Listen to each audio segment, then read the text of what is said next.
नमस्कार दोस्तों। मेरे साथ स्क्रीन पर आज आपको एक खास मेहमान दिख रहे होंगे।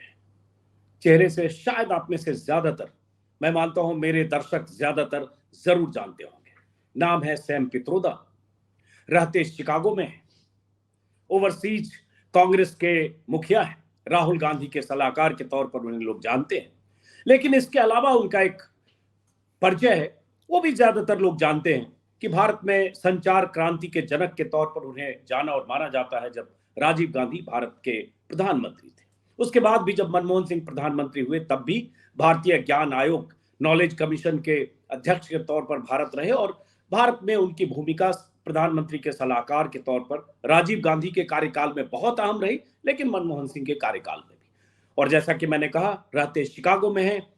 सैम पित्रोदा के नाम से उन्हें दुनिया जानती है। उम्र 80 साल है, लेकिन काफी फिट नजर आ रहे हैं। नाम पूरा उनका है सत्यनारायण गंगाराम पित्रोदा। बीते 2 दिनों से सैम पित्रोदा भारतीय चैनलों पर लगातार देखे जा रहे हैं। उनके एक बयान का, उनके एक इंटरव्यू का बहुत जिक्र हो रहा है।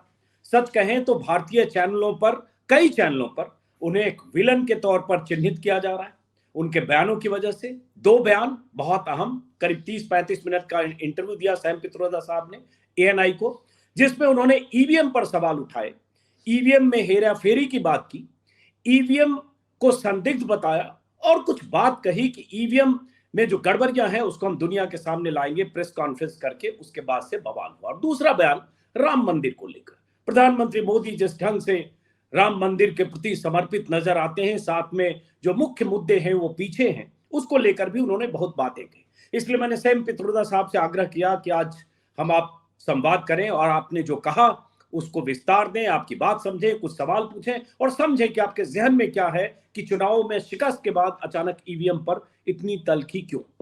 तो सैम पित्रोदा साहब, बहुत बहुत शुक्रिया आपका। स्वागत है, आपने ज्वाइन किया हमें। धन्यवाद।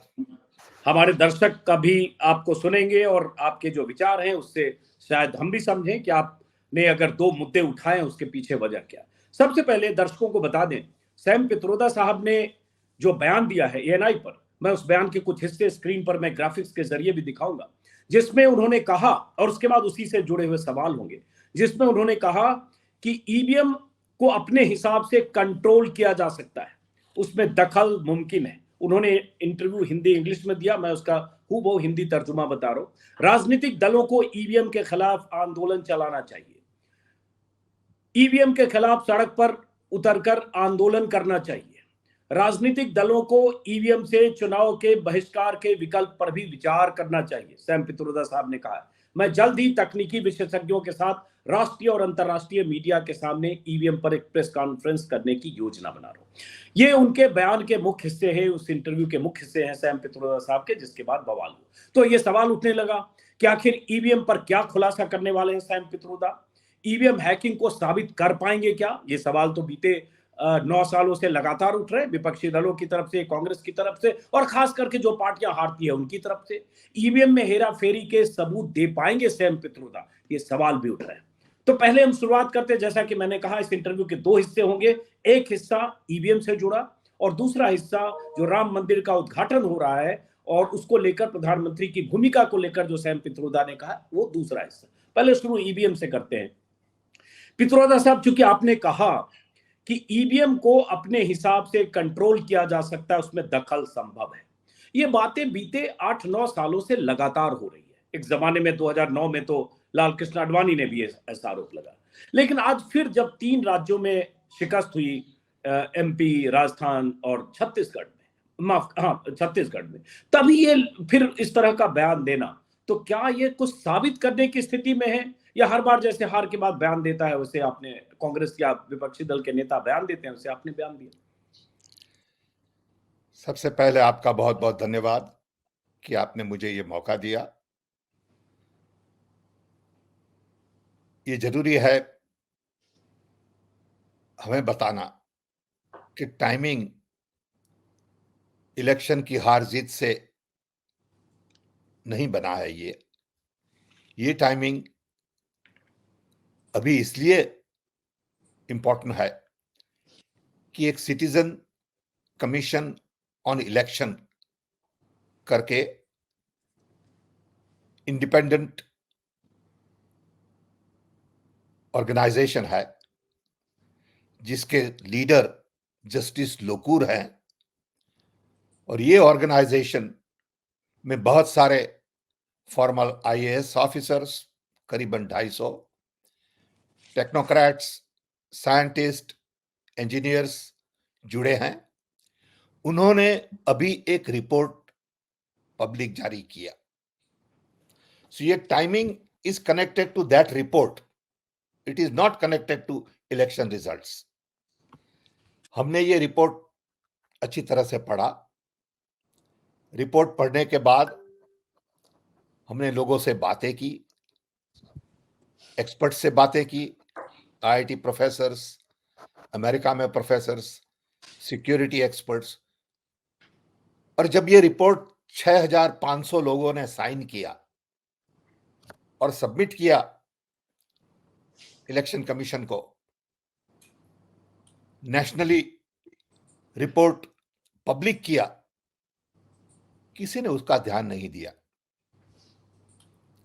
तब मुझे लगा कि इट इज इंपॉर्टेंट कि इस रिपोर्ट को पब्लिक तक पहुंचाया जाए। और फिर मैंने डिसाइड किया कि it is important to add my voice to this report. तो ये रिपोर्ट की वजह से पित्रोदा साहब, वो रिपोर्ट जो है जिसका जिक्र कर रहे हैं, citizens commission on election report on EVMs and VVPAT, वो रिपोर्ट मेरे पास है। मैंने उस रिपोर्ट के पन्ने पढ़े हैं, ज्यादातर मेरे ख्याल से 12-13 पन्ने की ये रिपोर्ट है। उस रिपोर्ट पर भी अभी हम जिक्र करेंगे। जस्टिस मदन लोकूर, वजाहत हबीबुल्ला, अरुण कुमार, सुभाषिस बनर्जी, पामेला फिलिपोस, जॉन दयाल, वही रिपोर्ट में बात कर रहा हूं। जी बिल्कुल, वो मेरे हाथ में है, इस पर बात करेंगे। लेकिन ये रिपोर्ट भी पित्रोदा साहब अप्रैल 2021 की रिपोर्ट है, और स्पीच अभी हम 2023 के आखिर में है, 24 शुरू होने वाला। तो इस रिपोर्ट को भी ये रिपोर्ट साइन अभी किया सब लोगों ने जी, 6500 लोगों ने साइन करके पब्लिक रिपोर्ट चल रहा है 21 से, but the final conclusion of the report came now. Okay, हाँ ठीक है। इस रिपोर्ट के हिस्से पर मैं बात करता हूं आपसे। आप भी बताइए कि क्या क्या पॉइंट है जिसको आप रेज करना चाहते हैं। लेकिन एक चीज चूंकि आपने कहा कि मैं बहुत तो पहला प्रश्न का मैंने ये जवाब दिया कि timing has nothing to do with the elections, that's all. जी जी, आपने कहा कि मैं जल्द ही तकनीकी विशेषज्ञों, एक्सपर्ट्स के साथ नेशनल या इंटरनेशनल मीडिया के सामने एक प्रेस कॉन्फ्रेंस की योजना बना रहा हूं, जिस पर यहां लगातार हुआ कि क्या योजना बना रहे और क्या करने वाले। ये समझना चाहता हूं कि क्या उस प्रेस कॉन्फ्रेंस में क्या खुलासा करेंगे, क्योंकि ये सवाल पित्रोदा साहब बार बार होता है कि जब पार्टियां हारती है तब ईवीएम पर दोष मढ़ती हैं, फिर चुनाव में वैसे ही कैंपेन करती हैं, और फिर कुछ दिन बात होती है, फिर बीत जाती है। तो आप क्या खुलासा करने वाले हैं जो अब तक नहीं हुआ? अभी बिकॉज ऑफ हॉलीडेज हमने बहुत ध्यान नहीं दिया है उस पे। हॉलीडेज के बाद my idea is to get professional experts. You should hear them. उनका जो व्यू है वो बहुत इंपॉर्टेंट है। मैं कहूंगा तो बोलेंगे पॉलिटिकल है। मैं भी इंजीनियर हूं, मैं भी थोड़ा बहुत जानता हूं, लेकिन जिन्होंने 10-12 साल इलेक्ट्रॉनिक वोटिंग मशीन पे काम किया है, वैसे professors who are independent, you need to hear them. So my idea was to be at the press conference, lead it, but let the professionals explain details to public. उन्हें कभी मौका नहीं दिया गया है। ये हमारा आइडिया है अभी। तो उसमें दो पॉइंट है, दो ऑपरेटिव पार्ट है। एक तो कह रहे हैं आप कि प्रोफेशनल्स, इंजीनियर्स जो जानते हैं वो प्रेस कॉन्फ्रेंस करें और वो बताएं कि ईवीएम या वीवीपैट को कैसे हैक किया जा सकता है या कैसे कॉम्प्रोमाइज हो सकता है। उस पर बात करने से पहले आपने चूंकि ये भी कहा कि राजनीतिक दलों को ईवीएम के खिलाफ आंदोलन करना चाहिए सड़क पर उतरकर, इसका क्या मतलब हुआ? इसका मतलब यह है कि election commission has not responded so far. अगर इलेक्शन कमीशन रिस्पॉन्ड करता है अगर कोर्ट्स इंटरवीन करती है तो this can be opened up for broader conversation. अभी तो क्या है कि आपने रिपोर्ट बनाया लेकिन कोई सुन ही नहीं रहा है। हम जयराम रमेश से बात कर रहे थे एक दफा, उन्होंने बताया कि हमने इलेक्शन कमीशन से मीटिंग मांगी है, टाइम ही नहीं देते हमें। ये कमीशन को सुनना चाहिए उन्हें। ये जो सिटीजन्स कमीशन है उनको election commission should call them, meet with them. ये भी एक इंस्टीट्यूशन है सरकार की तरह। Civil society is also an institution. Civil society deserves listening. बुलाइए उन्हें, बात करिए ये कमीशन से, उनके साथ काम करिए, समझिए कि क्या इश्यू है। See, at the end, all we are asking, we meaning public, is that technology is okay, but not getting into EVM or not getting into ballot box. The real issue is, can I get end-to-end trail? बताइए मुझे कि जो vote मैंने डाला है वही vote count होता है, इतना कर दीजिए बस। अभी आप ये नहीं कह सकते कि जो वोट मैंने डाला है वही वोट काउंट होता है। आप इतना करिए सबके लिए। लेकिन ट्रस्ट डेफिसिट है, हमारा ट्रस्ट कम है, आप ट्रस्ट बढ़ाइए। पित्रोदा साहब उस पर भी आते हैं, लेकिन मैं अभी जो आप क्या चाहते हो वो जरा समझना चाहता हूं, क्योंकि आप इंडियन ओवरसीज कांग्रेस के प्रेसिडेंट हैं, राहुल गांधी आपके करीबी हैं, जो कांग्रेस हाईकमान है, विदेश में उनकी यात्राएं होती हैं, उन सब को कैसे प्लान होता है वो आप करते हैं। आप 1 to 1 आपका कांग्रेस प्रेसिडेंट या कांग्रेस के जो लोग सीनियर मोस्ट हैं उनसे आपका रिश्ता है। लेकिन आप जब कहते हैं कि राजनीतिक दलों को ईवीएम से चुनाव के बहिष्कार के विकल्प पर भी, ऑप्शन पर भी विचार करना चाहिए, तो इसके अगर पीछे इलेक्शन कमीशन कोई जवाब नहीं देता है, इलेक्शन कमीशन सुनता नहीं है ये रिपोर्ट को, तो that means there is something serious. वही मैं कह रहा हूं, समझे?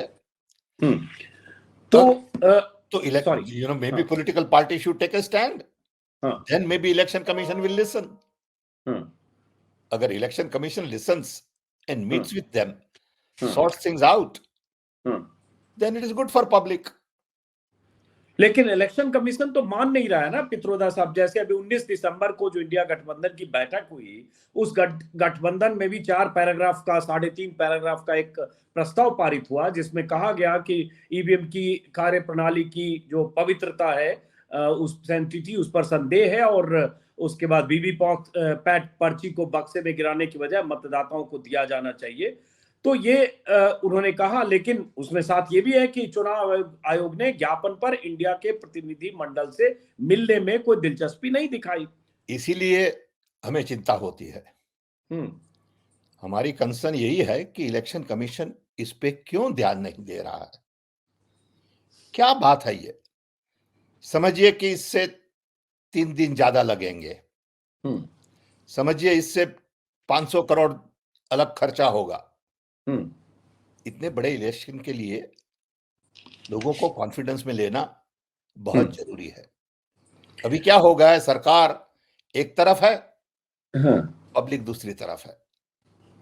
आई सी ए लार्जर प्रॉब्लम कि democracy is being undermined. This is an example. कोई भी डेमोक्रेसी में इतने सारे सिटीजन ने ऐसा रिपोर्ट बनाया तो दे डिजर्व एटलीस्ट लिसनिंग। लेकिन बात नहीं कर रहे। सॉरी, जी जी, पूरी करिए बात पहले जी। तो वो कैसे चलेगा? देश में डेमोक्रेसी के लिए सबको सुनना है आपको। लेकिन इलेक्शन कमीशन, लोग ऐसा समझते हैं कि institutions are captured. Godi media just does whatever they want to do. आप लोग जैसे इंडिपेंडेंट हैं वैसे बहुत कम लोग हैं। आज तो media is completely captured. No matter what you say, they will twist it and they will just go on and on, okay, with one issue and keep showing same thing over and over again. They have their own angle and their own interpretation. They will not check with you whether this is what you meant. But that's the way reality is today. लेकिन election commission तो ये कहेगा ना कि वे पहले भी ये शिकायतें करते रहे, हारने के बाद खास तौर से, और उसके बाद एक समय में 2017 में ये भी हुआ था कि इलेक्शन कमीशन ने चुनौती दी थी कि हैकॉथन नाम रखा गया कि आप आइए प्रूव करिए कि ये ईवीएम में गड़बड़ी है और इसको टैंपरिंग की जा सकती है। आप प्रूव करिए, हमें क्या कह रहे हैं प्रूव करने का? You prove it to me that my vote is counted as casted. You cannot prove that today with attachment of VVPAT to EVM. EVM is no longer a standalone machine. खत्म. आप prove करिए ना, हमें क्यों पूछते हैं citizen को? आप सिटीजन का ये रिपोर्ट है, उस पे बैठ के चर्चा करिए, जिन्होंने लिखा है उनसे, उनको कन्विंस करिए. हर वक्त ये कहां से ले आते हैं आपके, जब हारते हैं तब पूछते हैं. अभी ठीक है, वो 9 साल से चल रहा है, आप 9 साल से ध्यान नहीं दे रहे हैं. And 2024 election is going to be very important for the country. 2024 election देश की दिशा बदल सकता है. इसीलिए तो इतनी सारी कंसर्न है. 2024 election could change our constitution, people feel. इसीलिए इतनी कंसर्न है. आपको पता है कि इंडिया में कल से एक वीडियो वायरल हो रहा है करीब 10 मिनट का, पूरे तौर पर पता नहीं कि उसमें 2 लोग जो बता रहे हैं कि कैसे हैक किया जा सकता है या कैसे वीवीपैट में एक पर्ची 2 बार आ सकती है. हालांकि कहा जा रहा है उसमें कोई आईटी प्रोफेशनल है, लेकिन वो कल से वायरल हो रहा है. इसके बारे में आपको जानकारी है? बहुत सारे लोग इलेक्शन कमीशन को नहीं, मुझे टाइम नहीं मिला है. तो ये बीच बीच में ये चीजें आती रहती है. मैं इसलिए सवाल पूछ रहा हूँ कि बीते 7-8 सालों में कई बार ईवीएम पर सवाल उठे, अभी भी आपने गंभीर सवाल कुछ उठाए. दिग्विजय सिंह ने बयान दिया, नतीजों के बाद दिया, 4 तारीख को ही मुझे लग रहा है. इंडिया गठबंधन का जो बैठक हुई उसमें कहा गया कि हमें संदेह है और इलेक्शन कमीशन इसका संज्ञान ले, मीटिंग नहीं हुई. अब यह खबर आई कि ईवीएम पर जो लोग सवाल उठा रहे हैं, चुनाव आयोग उन्हें जवाब देगा, नोटिस जारी करके कहेगा कि आप सबूत दीजिए. तो सबूत तो जब बार बार अगर कहेंगे लोग कि ईवीएम कॉम्प्रोमाइज्ड है, ईवीएम में हैकिंग हो सकती है या वीवीपैट, सबूत तो इलेक्शन कमीशन को देना है, लोगों को. ये उल्टी बात है ना. Election commission is acting like माँ बाप सरकार. वो नहीं चलेगा. सिटीजन ने ये रिपोर्ट दिया है, आप सिटीजन कमीशन को सुनिए, आप लोगों से बात करिए, be open, be transparent, be accountable. Don't act like authoritarian institution. You are public institution. अभी सब जगह ये हो गया है कि people in the government act like they own you. That's not democracy. They got to listen to citizen. They got to treat citizen with respect, dignity, and they have to give them time. हम देख रहे हैं कि last 10 साल से क्या चल रहा है, स्पेशली लास्ट 3-4 साल से. There is too much authoritarian attitude. Everything is from top down and not from bottom up. ये ऐसा एक माहौल बना दिया है कि prime minister does everything. Prime Minister has all the answers. Prime Minister is the ultimate superhero. Okay, that is not fair. Prime Minister is just a human being. He's like all of us. He must respect people. He must respond to people. अब ये कैसा देश है जिसके prime minister ने 10 साल तक एक प्रेस कॉन्फ्रेंस नहीं की? उसकी तो कोई बात ही नहीं कर रहा है. नहीं, उस पर भी आते हैं, उस पर अभी हम आते हैं. जो आपने प्रेस कॉन्फ्रेंस को लेकर सवाल उठाए, धर्म व्यक्तिगत मामला है, उसको नेशनलाइज नहीं किया जाना चाहिए, पीएम ज्यादा वक्त मंदिरों में बिता रहे हैं, उससे चिंता होती है, उस पर भी हम आते हैं, जो आपने अहम बातें कही। लेकिन जरा वीवीपैट और इस पर ये जो रिपोर्ट है सर 12 पन्ने की, आपसे हम सुनना चाहते की पॉइंट, की ऑब्जर्वेशन, जहां से आपको लगता है एक तो स्टैंड एलोन मशीन नहीं है। देखिए, मैं आपको बता दूं कि की ऑब्जर्वेशन हमारी तरफ से क्योंकि दर्शक को समझ में आए कि सैम पित्रोदा क्या कर रहे हैं। ठीक है। अच्छा, हाँ। देखिए, पहले 2014 तक वीवीपैट नहीं था। सो उस वक्त ईवीएम, ए डब्बा लाइक दिस वाज इंडिपेंडेंट डब्बा, कि डब्बा ले आया, अंदर पावर है, सब है, आपने बटन दबाया, उसका काउंट निकला बाहर। It was a stand alone machine. उसके बाद आपने एक दूसरा डब्बा लगाया इसके साथ, कॉल्ड वीवीपैट। सो ये पुराना डब्बा है, इसके साथ आपने नया डब्बा लगाया। ये जो नया डब्बा है उसमें एक डोंगल है। ये डोंगल प्रोग्राम किया जाता है for every constituency, for every booth और ग्रुप ऑफ बूथ्स, कि जिसमें लिस्ट दिया हुआ है कि ये पहला बटन है बीजेपी का, ये बीजेपी का कमल है, ये दूसरा बटन है कांग्रेस का, ये इनका हाथ है, तीसरा बटन इनका है। ओके। जब आप वो इलेक्ट्रॉनिक डोंगल लगाते हैं उसमें, तो ये EVM as a system, EVM plus VVPAT ceases to be independent box। उसके बाद क्या होता है कि आप जब वोट डालते हैं तब एक रिसीट आती है, लेकिन वो रिसीट पेपर रिसीट नहीं है, वो खाली डिस्प्ले है। वो आपको दिखाई देता है 10 सेकंड तक, 7 सेकंड्स, और what ever it is, 7 second तक। ठीक है।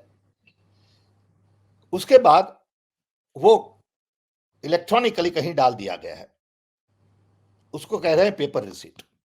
अरे भाई, पेपर रिसीट हो तो मुझे दीजिए, मेरे हाथ में दीजिए,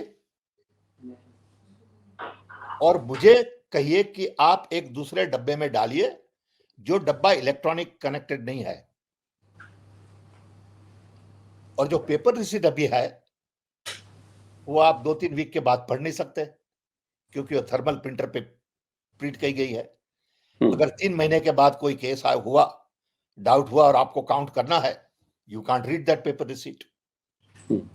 तो रिक्वायरमेंट बड़ी सीधी है ये रिपोर्ट में। सिटीजन रिपोर्ट कहता है कि आप प्रिंटर बदलिए, जैसे हमारी रिसीट 5 साल तक पढ़ी जाए। वो थर्मल प्रिंटर नहीं चलेगा। दूसरा, मुझे पेपर रिसीट दीजिए मेरे हाथ में, मैं एक दूसरे डब्बे में डालूंगा, और वो डब्बे में भी हमारा वोट फिजिकली रहेगा, आपके पास इलेक्ट्रॉनिकली है। Both should be counted. उसमें क्या है, थोड़ा टाइम लगेगा ना, ठीक है, 3 दिन लगने दो ज्यादा। There has to be a match between electronic machine and physical receipt. Match नहीं हुआ तो कुछ प्रॉब्लम है, मैच हो गया तो कोई प्रॉब्लम नहीं है। All we are saying is make sure vote that I cast is counted as I cast। खत्म। बाकी जो भी करना आप करिए, ठीक है, आप ईवीएम को बदलिए इफ यू वांट, आप दूसरा डोंगल डालिए, हम कुछ नहीं कहते उसे। ठीक है, आपकी बात समझ गया। अब मैं आपसे जानना चाहता हूं, शक कहां है आपको? जैसे ईवीएम पे 2 यूनिट है, एक जो वहां बैठा है इलेक्शन कमीशन का, उनके पास कंट्रोल है, हर वोट के बाद फिर वो शक बहुत जगह है, एक जगह नहीं है शक। हाँ, शक बहुत जगह है, क्योंकि हर मशीन में डोंगल लगाना है। वो डोंगल कौन लगाता है, वो टेक्नीशियन कौन है, किसने प्रोग्राम किया है, कौन है वो लोग? वो तो सिक्योरिटी है ही नहीं। इलेक्शन के पहले कोई आता है इंजीनियर, डोंगल लगाता है, डोंगल ले जाता है। ये पूरी सिस्टम जो है वोटिंग की, not just the EVM and not just the VVPAT, the entire system, it has lot of leakages. हम आपने सुना है कि इलेक्शन वोटिंग मशीन मिलता है किसी की ट्रक में, किसी की कार में, उसका जल जवाब भी दीजिए गई, आप, कुछ मशीन जल भी गई, कुछ खराब उसका हो गई, जवाब कुछ दीजिए आप। हाँ, अब देखिए ऐसा बताया जा रहा है सरकार की तरफ से और इलेक्शन कमीशन की तरफ से कि 30% of the VVPAT are defective. 30%। अच्छा, जिसमें 30% इक्विपमेंट डिफेक्टिव हो वो तो चलेगा नहीं, आप उसको कैसे ट्रस्ट करते हैं? एक तरफ आप ये कह रहे हैं कि 30% इक्विपमेंट डिफेक्टिव है, दूसरी तरफ आप कह रहे हैं कि election is okay. It don't make sense. 30% is a very large number for defective. उसको रिपेयर कौन करता है? रिपेयर करने के बाद क्वालिटी एश्योरेंस क्या प्रोग्राम है, कौन लगाता है उसे? वो technician can do anything. So there are lots of open ended questions. ये इतनी सीधी बात नहीं है। नहीं तो आपको मैं एक सवाल है कि आपको शक कहां पे है, आप लोगों को जो ये सब बात जगह है। करते हैं ये रिपोर्ट पढ़िए ना आप। क्योंकि अन्य रिपोर्ट पढ़ी है मैंने, और उसमें जो सजेशन है, कंक्लूजन है, रिकमेंडेशन है, वो आखिरी वो भी मैंने पढ़ा है तो बस आखिरी वो पन्ने करिए पे। आप उस पर ध्यान दीजिए पहले। जी समझे? Don't divert my attention. इसके पर ध्यान दीजिए पहले। हाँ समझे? इतना कर दीजिए, फिर दूसरी बात करेंगे। जी। इलेक्शन कमीशन को लोग कह रहे हैं जी कि भाई आप इतना तो फिक्स करिए पहले, गोल गोल मत बात करिए। अभी तो क्या है, मैं बात करता हूं ए की तो वो बात करते हैं बी की। जैसे इसमें फाइनल रिकमेंडेशन जो है सर इस रिपोर्ट में, उसमें सॉफ्टवेयर और hardware independence, the electronic voting system should be redesign to be tamper proof, to be software and hardware independent in order to be verifiable and audible. EVMs cannot be assumed to be tamper proof. तो ये इनकी report में जो भी है, आप जरा मिलिए कमीशन से, आप टेक्निकल एक्सपर्ट से मिलिए, उनको सुनिए। You can't ignore them. If a professor from IIT who has spent 15 years studying this comes, you can't brush him off just because you are election commission. You have to respect him. You have to, listen to him.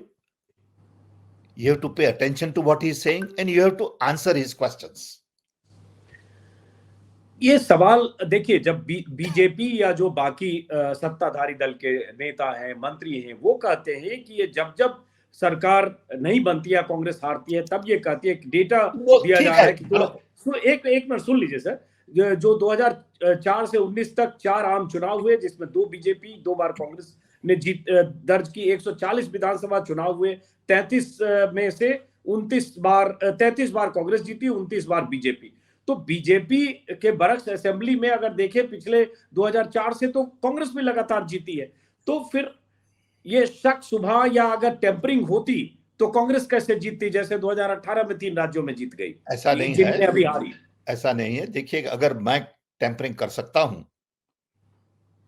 तो जरूरी नहीं है कि मैं हर वक्त जीतूं। मैं आपको भी थोड़ी देर जीतने दूंगा, क्यों नहीं? तो आपका शक कम हो जाएगा। सो हार जीत से कोई मतलब नहीं है।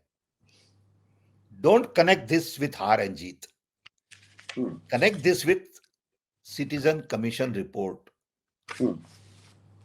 क्यों आया, कब आया, कौन हारा, कौन जीता, उससे कोई मतलब नहीं। ये तो चलता रहेगा, हार जीत तो चलती रहेगी जिंदगी में। अच्छा, अब एक सवाल है सर, जैसे आप करें सिटीजन कमीशन रिपोर्ट, ठीक है, रिपोर्ट तो पब्लिक डोमेन में 2021 से है, अब ज्यादा लोगों ने दस्तखत किया, जो भी किया। दिग्विजय सिंह बयान दे रहे हैं, कांग्रेस में भी छिटपुट बयान आता है। मैं देख रहा हूँ राहुल गांधी के भी पहले के कई बयान है, जैसे 2018 में भी राहुल गांधी ने कहा, 2020 में तो बहुत एग्रेसिव जब कैंपेन कर रहे थे बिहार में, तब उनका बयान है ईवीएम नहीं एमवीएम है, यानी मोदी वोटिंग मशीन। और 2018 में कांग्रेस अधिवेशन में तो प्रस्ताव बाकायदा पारित हुआ। तो कांग्रेस हो या जो आप, अब तो गठबंधन है, यूनाइटेड हो के आप जाइए फिर इलेक्शन कमीशन पर। टाइम तो दे ना, जा रहे हैं लोग, मांग रहे हैं टाइम तो दे। अब टाइम ही नहीं दे तो कैसे जाए? They have asked for time. तो फिर जो आप कह रहे हैं कि राजनीतिक दलों को ईवीएम से चुनाव के बहिष्कार के विकल्प पर भी विचार करना चाहिए, तो क्या अगर कोई आपकी इस सुनता नहीं मुद्दे है तो दूसरा क्या रास्ता है, आप बताइए, नहीं, आप ही मैं पूछ रहा बताइए। हूँ क्या क्या नहीं, मैं पूछ रहा हूँ क्या इस मुद्दे पर राहुल गांधी से या मल्लिकार्जुन खड़गे से, चूंकि आप एक पार्टी से जुड़े हैं, सीनियर हैं, क्या इस पर कोई सहमति या बात हो रही है? क्योंकि अब वो तो चुनाव 3 महीने बाद है। वो तो इंडिया अलायंस को देखना है, इंडिया अलायंस में बात होगी। Digvijay Singh is handling this from Congress party side, and it's a process that they will follow. ये तो उनकी प्रोसेस है, मैं तो सुझाव देता हूं, इसका सुनना ना सुनना उनकी मर्जी है। अब एक बात जो ईवीएम की आप कह रहे हैं, मुझे लगता नहीं है कि 3 महीने में कुछ होना है।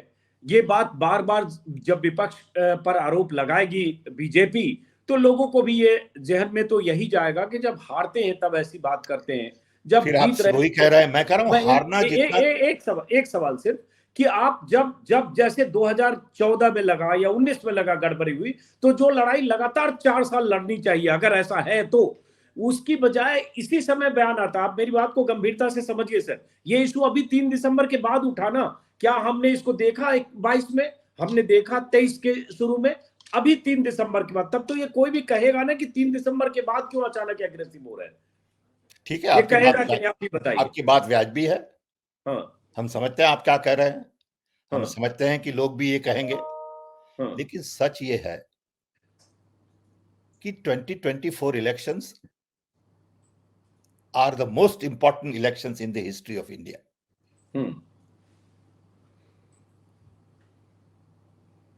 India is at crossroads. Indian democracy is at crossroads. India is losing value as a free democratic nation. Institutions are undermined, as I said. आप 100 वॉलंटरी एजेंसी से पूछिए कि आपको क्या लग रहा है 10 साल में क्या हुआ, वो बताएंगे आपको। Fear has been created. People have been divided. ये सबसे इंपॉर्टेंट इलेक्शन है, इसीलिए लोग चिंता में हैं। अब उसी पर आते हैं जो आप चिंता आपने जताई उसी इंटरव्यू के दूसरे हिस्से में, जिसमें आपने रिलीजन को लेकर कहा कि रिलीजन पर्सनल मैटर है, उसको नेशनलाइज नहीं किया जाना चाहिए। और आपने कहा कि प्राइम मिनिस्टर ज्यादा वक्त मंदिरों में बिताते हैं, उससे मुझे चिंता होती है। आपने कहा कि प्रधानमंत्री स्कूल जाएं, लाइब्रेरी जाएं, साइंस सेंटर जाएं, बार बार मंदिरों के दौरे क्यों करते हैं? तो ये सब जो आपने कहा पित्रोदा साहब, आप शिकागो में रहते हैं, पार्टी आपकी यहाँ कांग्रेस पार्टी चुनाव की तैयारी कर रही है, 3 महीने बाद चुनाव है, एक तरफ मीडिया का बहुत बड़ा तबका कैसे काम करता है आप जानते हैं, देश में राम में माहौल बनाने की कवायद बीजेपी कर रही है, प्रधानमंत्री मोदी वहां 30 तारीख को रोड शो करने वाले हैं, 22 तारीख से पहले जबरदस्त तैयारी है। तो ऐसे समय में आपको लगता नहीं कि आप बहुत जोखिम मोल लेकर ऐसा बयान देते हैं? और आपको पता है कि भारत के चैनल में 2 दिन से आप पर ही चर्चा हो रही है कि सैम पित्रोदा का ऐसा बयान सेल्फ गोल की तरह है, या बहुत सारे लोग ट्विटर पर लिखते हैं रामद्रोही लोग हैं, देशद्रोही के बाद नया शब्द आ गया है। भैया वो उनको जो कहना वो कहे, हमने हमारा विचार बताया। हम अभी भी मानते हैं कि Indian constitution allows all religions in India to be respected. People should practice whatever they want to practice. It is a personal matter. It is not a national matter in terms of government's job.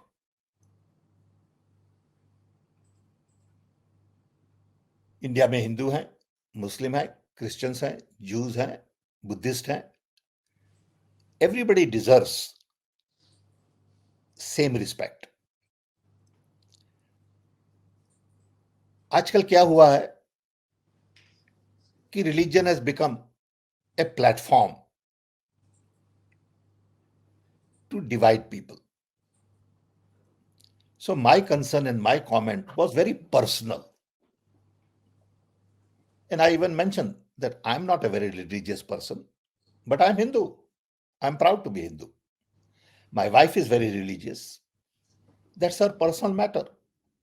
Okay. I strongly believe that religion should be practiced the way you want to practice. But government should focus more on developmental issues like unemployment, inflation, economy, education, health, environment, safety, security, energy, infrastructure. तो इसमें क्या बुरा कहा? इसमें कहां कोई इतना बड़ा नेशनल डिबेट हो गया, मुझे तो समझ में ही नहीं आ रहा. ओके, कहां से आप लेके आए कि हम एंटी हिंदू हैं? हम हिंदू, आई एम हिंदू. आप कहां से लेके आए कि हम समझते नहीं है देश को? नहीं, कोई लड़की चैनल ने ये ऐसा चला कहा, रहे लड़की ने ऐसा कहा, I don't know who she is, but कोई लड़की ने ऐसा कहा कि भाई mister Pitroda is abroad, so he should learn more about Hinduism. ठीक है, maybe you are right. I salute you for that, for your opinion. But I'm 82 years old. I have some understanding. Don't ignore what I'm saying because it is my personal voice. It is not a national voice. I'm also an individual. I'm entitled to have my opinion. Just because you don't agree with my opinion, don't gang up and don't use your mighty machine to attack. It is not nice that every minister comes up and comments on it. Okay? It's not decent. Have some decency. Okay?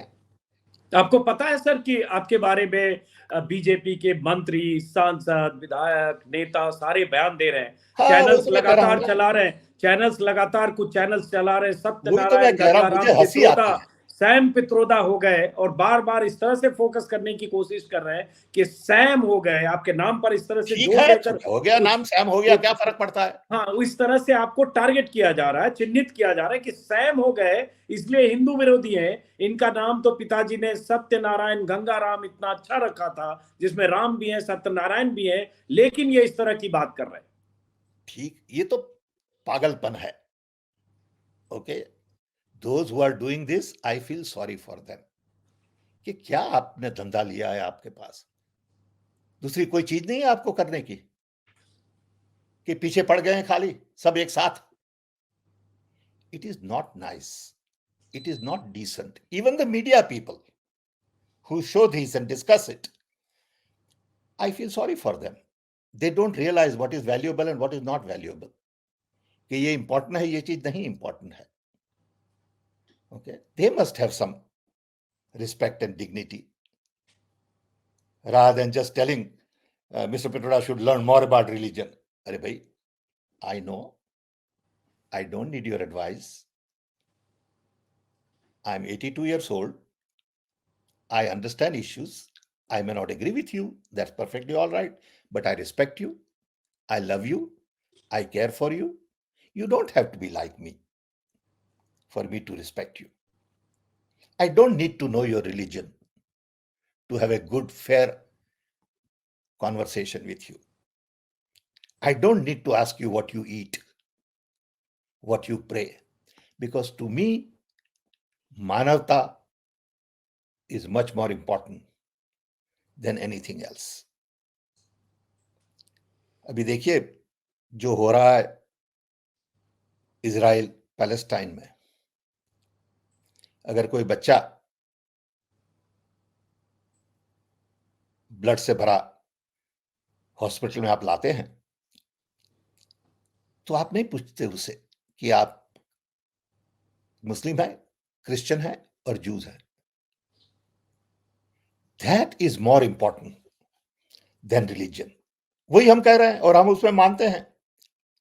अच्छा ये बताइए, सही आपने कहा, मैं सहमत हूं आपसे, सही आपने कहा, लेकिन एक चीज मैं समझना चाहता हूं, जब आप कहते हैं कि रिलीजन पर्सनल है, इसे नेशनलाइज नहीं किया जाना चाहिए, और पीएम ज्यादा वक्त मंदिरों में बिता रहे हैं इसलिए आप वरीड हैं, तो ये कहते हुए क्या आपको लगता है कि प्राइम मिनिस्टर जो राम मंदिर के उद्घाटन में जा रहे हैं या अलग अलग मंदिर में जा रहे हैं, वो आपको लगता है गलत हो रहा है, नहीं होना चाहिए? थोड़ा नहीं, इसको मैं वो अगर नहीं कह रहा, मैं वो समझाएं नहीं जो कह रहा, दर्शक को समझ में आए। नहीं, मैं वो नहीं कह रहा। हम्म। जो प्राइम मिनिस्टर को करना है, प्राइम मिनिस्टर करे। हम्म।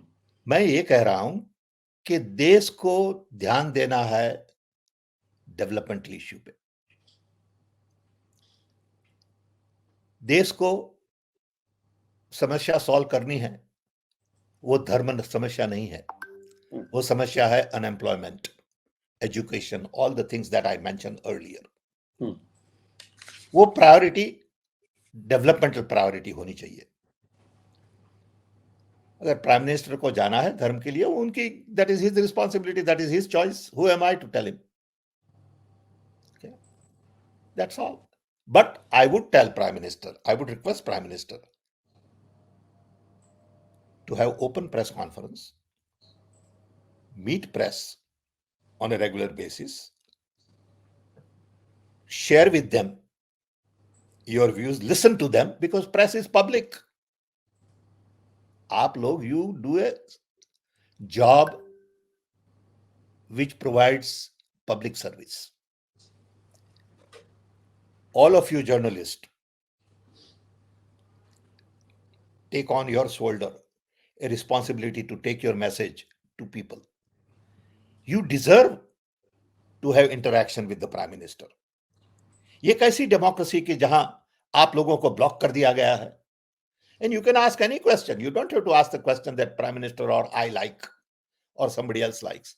You have to ask what you want to ask.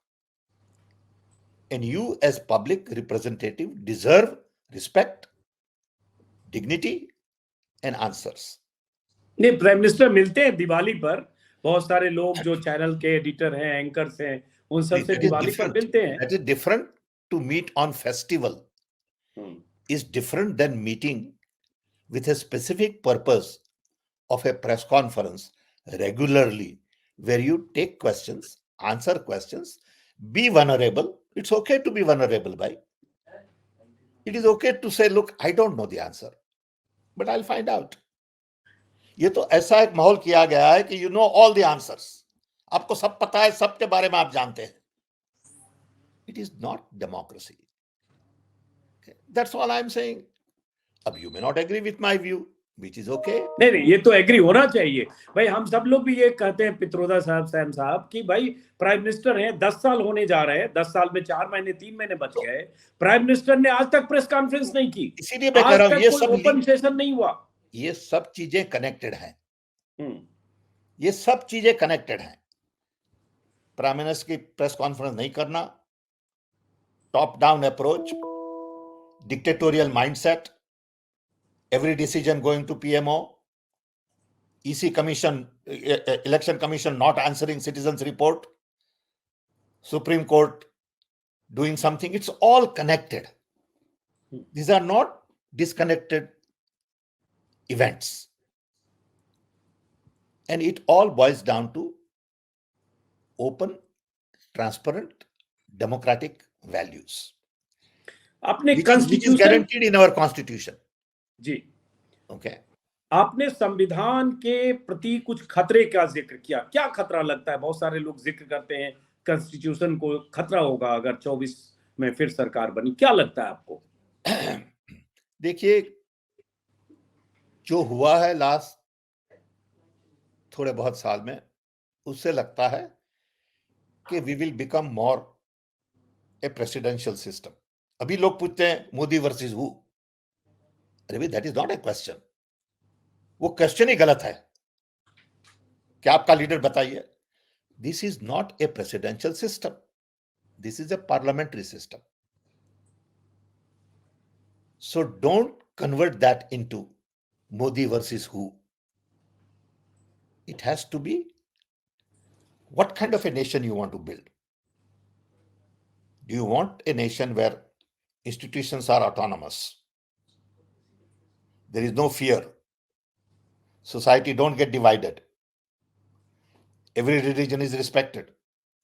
Focus is more on developmental issues. All of these things are assured in our constitution. And the fear is a lot of these things will change. That's the fear. May not be the right fear, but that's a fear.